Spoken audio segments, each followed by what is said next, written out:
So from a comment sa isa naming YouTube video, tanong ni Vince Verto 3591 is if okay lang daw ba, since one slot na lang ng RAM yung gumagana sa motherboard niya, if okay lang na isa lang yung RAM stick na gagamitin niya.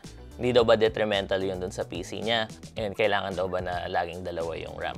This is Pwede Magtanong Thursdays. Hardware Sugar is a computer store, but kahit hindi ka customer, gusto pa rin namin makatulong, especially dun sa mga nagsisimula pa lang sa hobby. So yung tinutukoy niya dito is yung performance advantage ng dual channel versus yung single channel. Yung mga CPU kasi, pwede niyang i-address or pwede siyang makasend and makapag-receive ng resources from the RAM simultaneously.